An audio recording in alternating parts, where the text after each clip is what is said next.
Thank you. What's your name? Andy. So good morning and welcome back to another race vlog. Today is the day of the Cheltenham 10K. So this is probably the last race of this marathon training block before I lock in for the final 7 weeks. We're excited to go out there and see what I can do. To be completely honest with you, I felt quite flat this week in terms of motivation. So I've not been the most excited for this race. I'm kind of hoping that we're going to get down there and I'm going to get a bit of that race day buzz, because right now I've had my breakfast, I've had my Morton 320 drink mix, I've got myself ready, we're about to go. I'm kind of feeling a little bit flat, so we'll see how we get on today. Goals today, I just want to run strong. There's been a lot of 10k performances this year that have been quite subpar. It'd be quite nice to get a decent one under the belt. So I suppose the one last thing I should say before we head down to Cheltenham is shoe choices. I talk the talk, but I couldn't walk the walk. I just can't bring myself to wear those Alpha Fly 3s. If you saw the previous video, you'll know exactly what I'm talking about. I talked about testing out the Alpha Fly 3 for my potential marathon racing shoe, but I just can't shake the fact that it just feels so bulky underfoot, despite it being a really good shoe. So today I'm going with my lucky pair of Next Percent 2s, probably with the mindset now that I'm going to be using these shoes or another pair of them for the marathon itself. So we're just going to get used to these and hopefully have another good race in them today.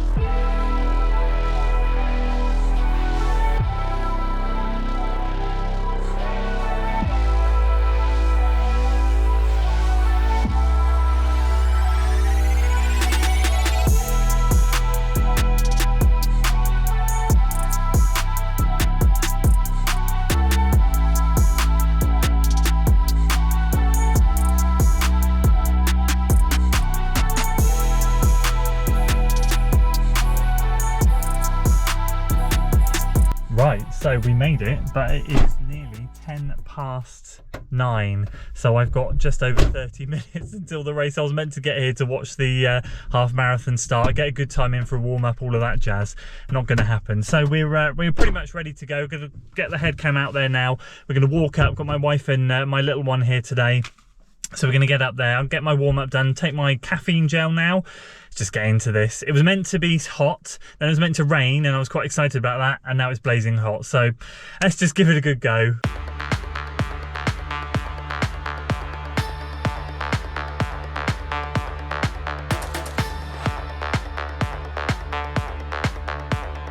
So on my 15-minute warm-ups, I like to try and do sort of like 10 minutes easy and then work into a moderate pace. But yeah, started the workout, started the warm-up at 9:20. I've got 20 minutes to the race, so I'm just running out for 5 minutes easy, and then I'm going to spin and go back moderate, so just be a 10-minute one, do a couple of strides before the race start, and we'll just jump in the pen and go.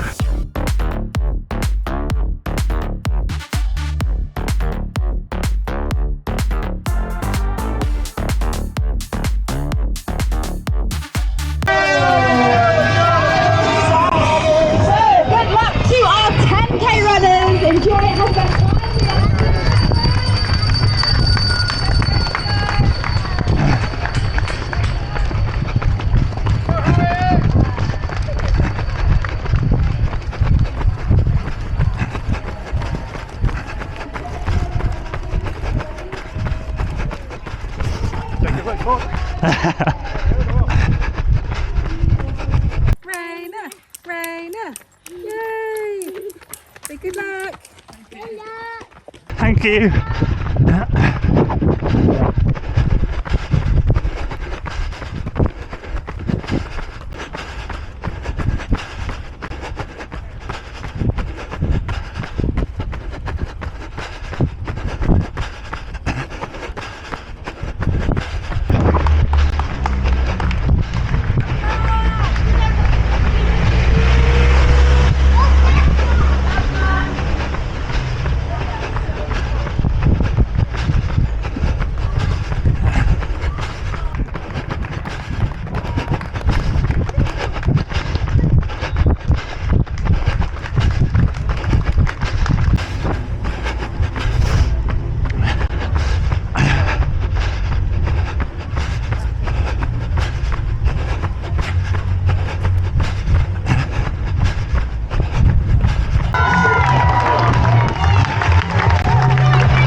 Can we take it for a bit? Jason,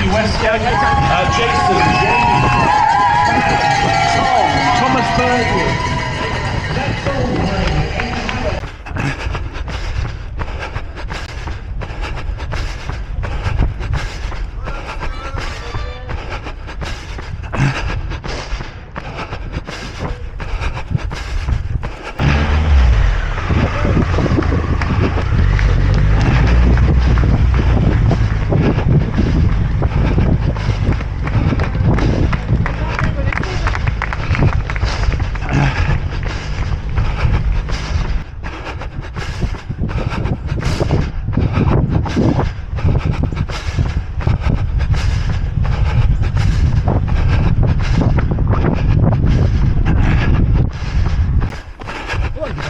I don't know.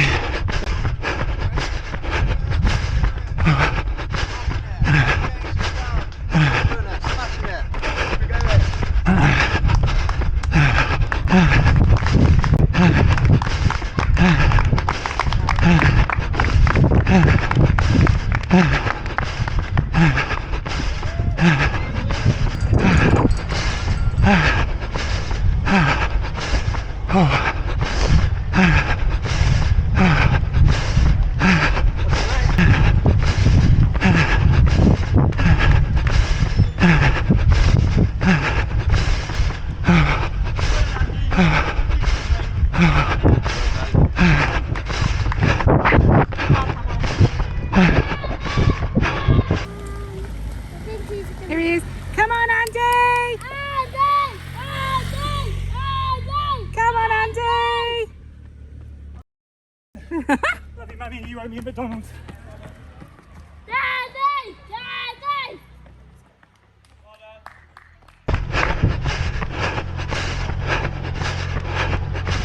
Oh.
First 10K just Cheers. well done. Thank you. What's your name? Andy. Andy, there you go. Thank you so much. Well done! Cheers. Oh wow. And we have another one. Alright, how are you? I'm good, mate. That was horrible. So you're going to get ready for this Even one. without the rain. Too humid, yeah. I believe Too much humidity.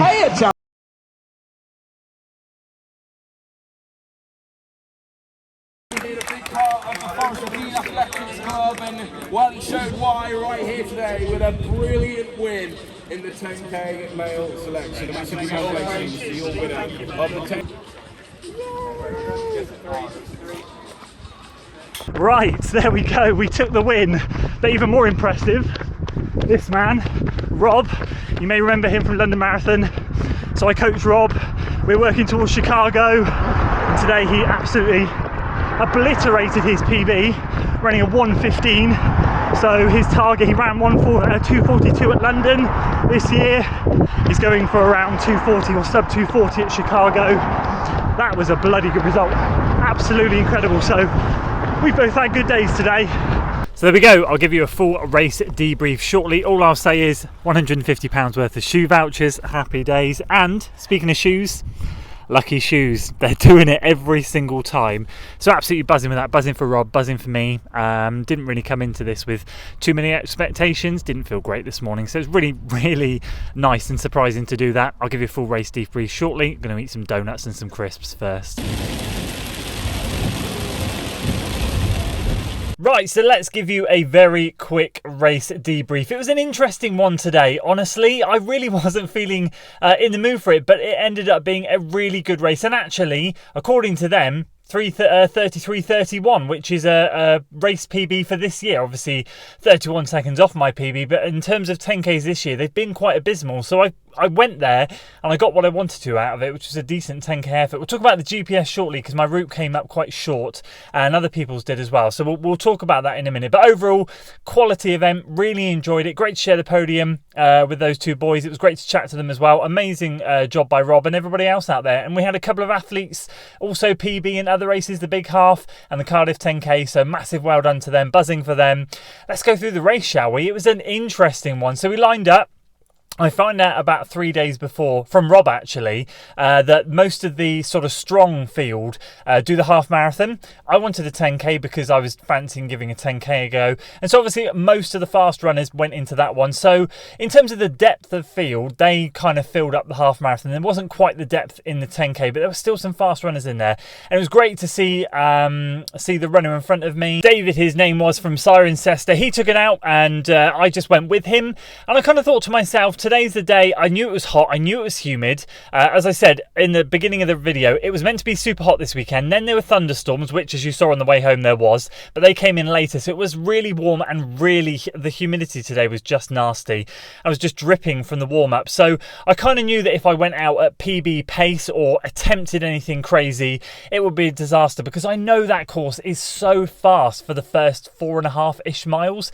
Then you climb back up to the race course and it's basically a constant uphill for about 1.5 miles before then turning down into the race course, and that's where things slowed down. So I knew that if I went out crazy fast, I would just pay for it then. So I decided to sit behind David and we kind of worked. I said we worked together. I sat on him for about 2.5 miles, I think it was, until we got into the town centre. But before that, we kind of went through mile 1 and it was fast. My watch flashed up as like 5:19 per mile. And I was like, oh, wow, that was quick. And then, interestingly, the next mile was quite slow. I actually, for once, put auto lap on this race just to see if it made a difference because I don't usually race with auto lap. But I put it on. And then the next mile was like 5:30. I thought, that's really odd. We've not slowed down at all. We are really pushing here. And that will come onto the GPS thing at the end. And you'll see there on the race splits there, that third K was 3:30. So obviously I work in miles, but I put it on K, the splits in K on screen. So I thought that was really strange. But actually, around the 2 mile mark, we approached a roundabout. We had a lead bike that was leading us.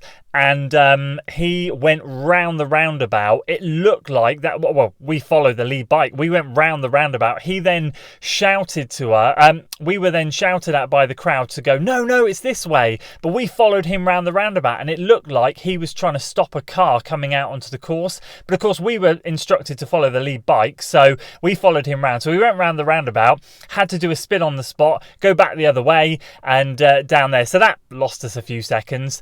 Anyway, we got back on course. We worked through the town. I then took over from David. And I knew that, like, when I get adrenaline, so like he'd done quite a bit of work. So I thought it's only fair that I jump in now. And of course, when we go through town, there's quite an adrenaline surge. And I thought if he's anything like me, I lose a lot of energy with the adrenaline. So I thought it's fair if I jump in now because the adrenaline usually takes over me. And then when I get out the other side, I feel quite flat. But what was really interesting, my heart rate was actually quite low. Even though it was super humid, I felt really controlled. So we ran through the town and I just kept checking behind me for a mile or so. And he was still there, but he started to drop back a little bit. And then I kind of got to around mile 4 and then I had to slow down because we got onto a single track and I lost the lead bike basically. Like I had to go round him because of we joined the half marathoners. And so there was quite a bit of congestion. So I had to weave my way through. And I got through, I could hear the bike wasn't coming around. So I kept turning around to find where the bike was because I didn't know where I was going. I knew I had to follow the route and where the half marathoners were going. But I knew there were a couple of points in the course where the 10K and half split. And I didn't want to go the wrong way again because that would have been the second time in the race. So I kind of like kept turning around, slowed a little bit. and let him back past. He then whizzed off, so I had him back up in front of me. And then, of course, we hit the climb back up. We hit sort of like 4.5 miles. You hit the base of a hill. You go up it through a housing estate. So that's the first little punchy bit. Then you go through the housing estate, which isn't too bad, but then there's a climb at the end of that. Then you've got to go up the side of Pittville Park and around there. And that's where it really, really got tough. But I have to say, I did the half in 2021 and I was a broken man at that point. But because the first half for me today was so controlled, I didn't manage to lose as much time as I thought. And I actually, even though my breathing was hard, I actually felt really strong. And actually at that moment, my heart rate then looks to have got into the zone that I would normally run a full 10K in. If you look on Strava, my stress score, or whatever it's called, is less than 100, and my average heart rate for the whole run was 167, which is just unheard of because I always race in the 170s. So that kind of shows how controlled the first half was. It was just a tactical affair, basically. And when I got up to the top, I saw my wife and my son. That was awesome. Came down into the race course, looked at my watch as I went over the first timing map, and it flashed up like the 6th mile and it was like 33:01, and I was like, what? I've just split like a 5:40 or 5:39 mile for that 6th mile, and you're telling me that I'm that close to the finish and I'm 33:01? That's not right. Anyway, I put my foot down, crossed the line according to my watch in 33:37. Official time is 33:31 or 2. I'm not quite sure how that is. I'm not going to complain, but I'll be honest with you, I think it would probably be somewhere in between. Whether the timing started a few seconds late, I don't know, but that's what they've got me down as. And then my watch came up at a 6.13 miles, so 0.07 of a mile short. And actually it transpires that a lot of the 10K runners were that short. Some were more short, some were less short. And I think that GPS anomaly in the 2nd mile, like we didn't drop to a 5:30 mile, we were still pressing hard. So something seemed to happen around there, I think. I naturally slowed on those final 2 miles, as I said, because of the hill on the way back up. But that second one, I think that second one must have thrown it. And I believe it's not been, the 10K I think is not... what do you call it? It's not going on power of 10. It's not been officially, it is officially measured, but it's not got a certificate to make sure it goes on Run Britain. So again, I'm not sure if it was just GPS, but everyone's reporting it to be a bit short. So who knows? If it's GPS issues, it's going to be around that mile 2 marker, because that was just really odd to drop from a 5:19 to a 5:30, and then for me on my watch 3rd mile to go back to a 5:22 or 3 or something.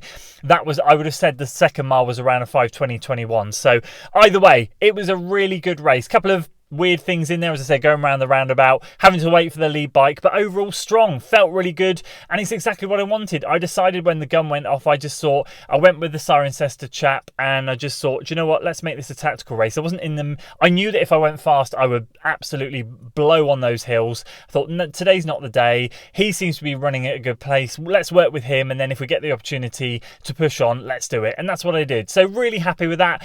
Second race win of the year, the Dimmock one back in May. And now this one, buzzing, and £150 to spend at Up and Running Cheltenham. Absolutely really excited with that. So yeah, thank you so much, guys. Great to see so many of you out there. Incredible result on the half marathoners, and all of you that ran today, the big half, Cardiff 10K, Cheltenham, and all the other races. Well done. It was blooming humid out there, really hot, and you all did a great job. I appreciate your support too. Thank you so much for tuning into this race vlog, and that'll be it. Let's knuckle down for Abingdon Marathon. That's it today, guys. I hope you enjoyed it. If you did, please do consider giving it a like, share it with your friends, and of course subscribe to the channel for weekly running content, and I'll see you on the next one. Rainer, Rainer, yay! Say good luck. Hello.